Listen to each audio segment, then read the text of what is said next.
All right, Zach. Playing the Overgrown Tomb in the Legacy. Yes. Because we've got some bayous. We got bayous, we got ancient tombs, we got Mishra's factories, overgrown tombs, wooded foothills, windswept heath, bloodstained mires, two Pendelhavens. Two Pendelhavens. Two Pendelhavens. According to Tim Aiden, this is the best card in the deck.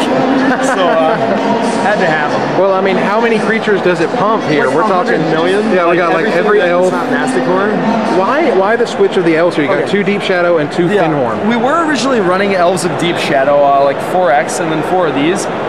Richard wasn't comfortable playing only 12 mana sources. I said we should run all green elves. He had 4 of these. The problem that comes up is sometimes you'll go like land elves of Deep Shadow, and then they'll wasteland you, and then you have no more green sources to cast, like, you know, more elves if you have them or whatever, and like all these double green. Right. At the same time, like, you want to have like enough black to where, like, if you draw a Pendelhaven or if you get something and blow it up, like, you do have a couple more green sources than you do black sources. So, like, you know, you want to be able to, especially at your sideboard where you bring in plagues, you want to have black all the time. And so, like, it lets you keep hands that are like Pendelhaven, Factory, Elves of Deep Shadow. So like, the mix is probably about right.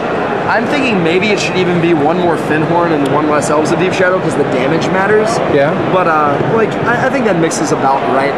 We argued about it for a long time. I can imagine. And we've got 4 Leyline's Main. That's your main deck artifact disruption for Threshold and obviously Flash. Made it to Graveyard Hate. Yeah, like, we expected Threshold would be bigger than Fish, and we're actually wrong.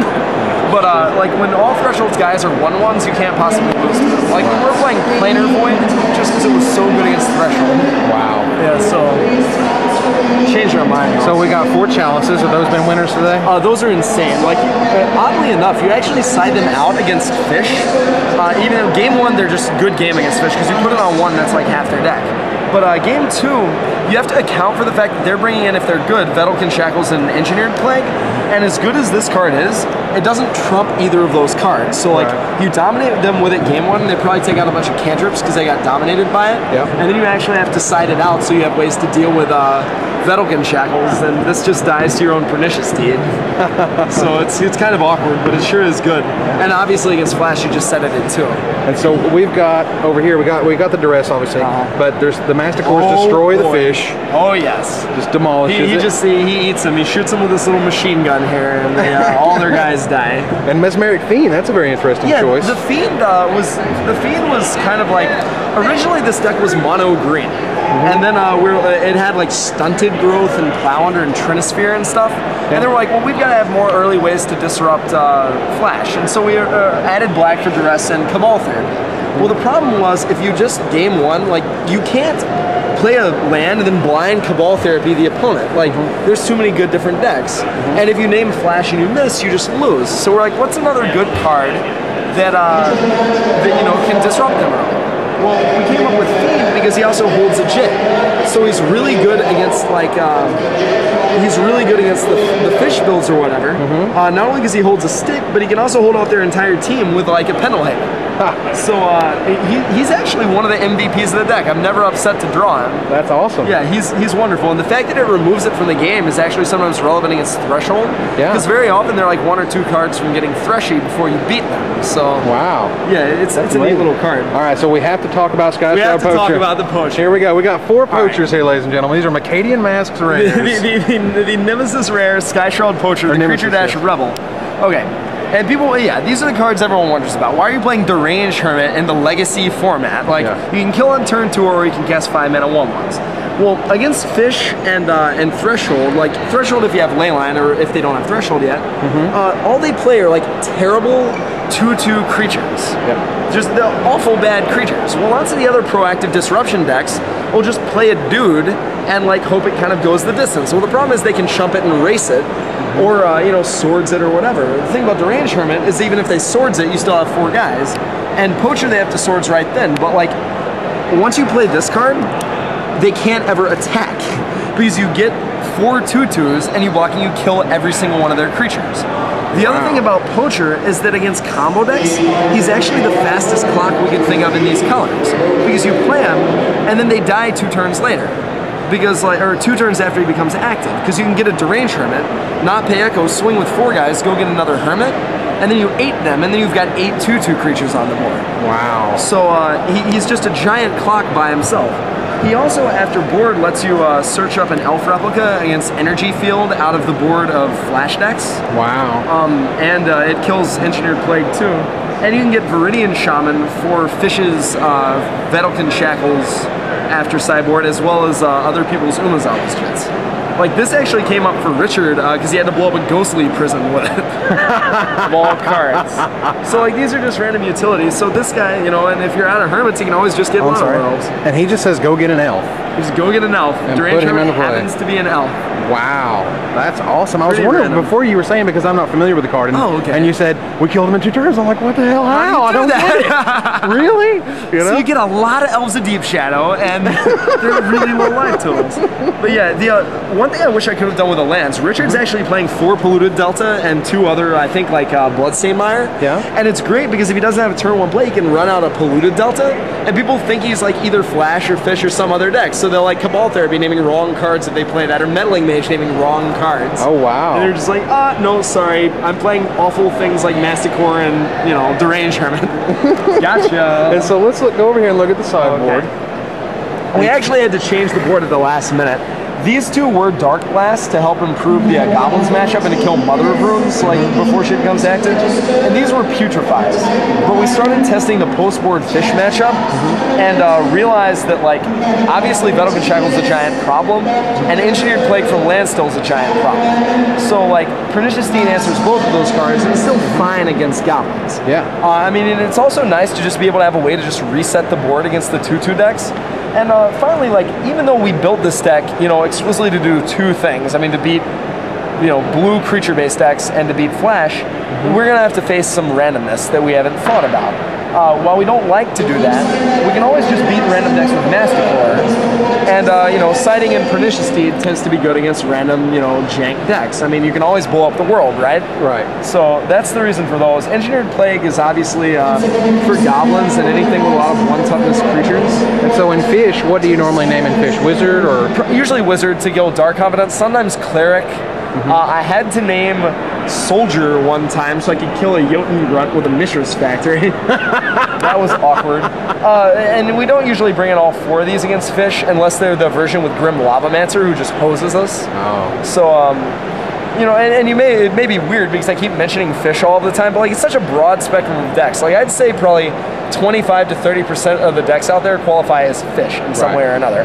Like, oh, and there's also a bunch of Sliver decks running around, and it's nice to be able to have this against those. There are Sliver decks? Yeah, there's Counter Sliver. One of them sitting at EXO right now. They play I had no idea. They play like Plated Sliver, 8 Muscle Slivers, Crystalline, Winged, and Sinew. Sinew. Yeah, well, yeah. The Sinew is what I meant by 8 Muscle Slivers. Okay, I couldn't remember its name, so I tried to look less stupid, but I understand. I'm sorry. I failed miserably. I'm sorry. Go ahead. Don't apologize. I'm the dumbass. And so they just play all those, and they play the Fish stuff like Daze, Forcible, Swords to Plowshares, or whatever. The advantage those decks have is they have a little bit bigger creatures. Crystalline Sliver is obviously complete gas, and Winged Sliver is actually insane in the mirror matches. Yeah. Because, like, you know, the other decks have Meddling Mages and Confidants and something, and whenever you want to swing, you're like, Levitation, swing for 10. So they're adorable, but those they don't like seeing Engineered Plays. That's for absolutely sure. Oh my God. And then we've got one of these, like I was talking about earlier, for basically Shackles and other people's jits. Yeah. This for energy fields and random enchantments. This for the Flash matchup and for like Jerry Thompson's Life from the Loam deck. And a few other people are playing Life. Or like anything at user grade. I mean, I don't have to explain why Tormod Script is in the deck. I understand. And these are for the Landstill matchup and for Goblins actually, because you can randomly get War Chief out of their hands. And just it's another card that we wanted for like, okay, if we don't know what's going on, we can at least like board in Therapy and try to hit something good. So, can you show me what you would? Shut up. Can you show me what you would normally board in against Goblins, for example? What you would take out, what you would put in? Against Goblins, you take out these cards because they have a billion different casting costs and Ether Vials and Lackeys. So Chalice is garbage, Duress has no targets, so it's useless, and Leyline has no text. As you can see, the Game 1 Goblin matchup, not real good unless we can stick like a Massacre or a Jit. Okay. And then we'll bring in 4 Plagues, 2 Cabal Therapies, again for the reasons mentioned earlier. Right. These guys, and is that 12, 4, 8, 9, 10? What about other cards? And the last two would be the ones in your hand? Probably these two, yeah. Yeah. Hold on, this something's awkward because this is 4, 8, 10, 11, 12, 13, 14. I have another sideboard card somewhere. Oh yeah, one of these just is in the board. Oh, okay. That's awkward. Sorry earlier. Sorry. So yeah, then we bring in these.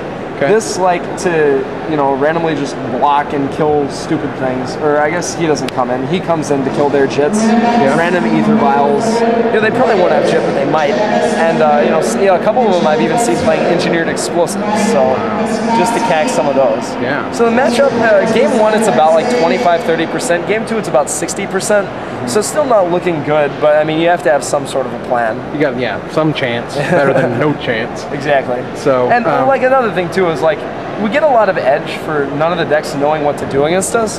Like Engineered Plague, obviously insane. Like we've got all these elves, right? But one of Richard's earlier matches today, he won by just going Ancient Tomb, Masticore. And his opponent had no idea what his deck was, so he didn't even bring in like plagues and stuff like that. So that part of the deck's real nice. That like, you know, if they don't see all these guys, then they don't even really know what's good against you. Wow, that's great. Like, one guy against me actually, he saw Richard's match earlier, but he didn't know it was sideboarded. So he plays turn 2 Meddling Mage, naming Pernicious Steed, and thinks I'm bringing Masticore out of the board, and I just get a Masticore on turn 2 too. So like, wrong card, buddy. Nice. So that's the advantage about playing a random rogue deck. Cool. Are there any other matchups that you would like to show us the sideboarding? Like, there any other thing you think will be? Sure.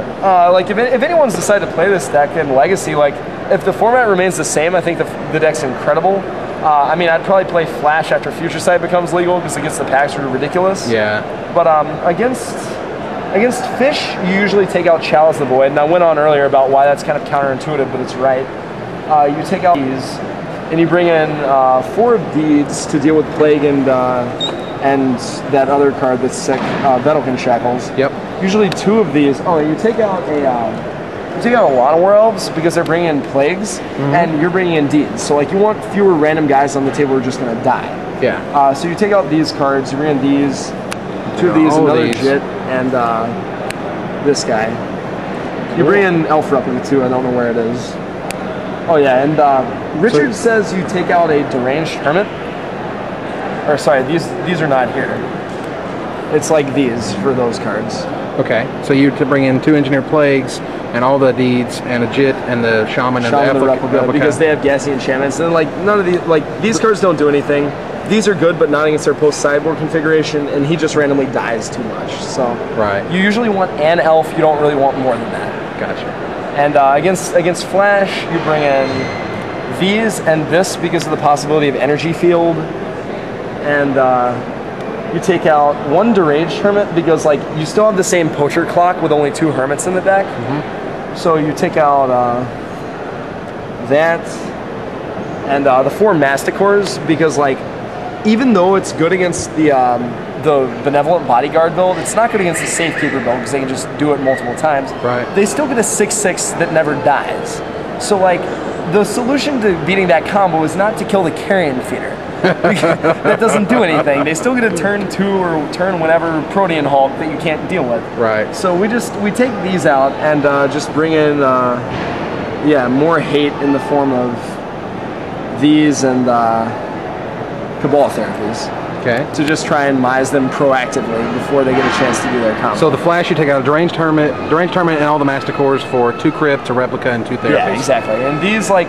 It's also tight about these. They can't get Echoing Truth if you happen to randomly get 2 of them. So like, it's hard for them to deal with Crypt and Leyline and Chalice and all the hand disruption.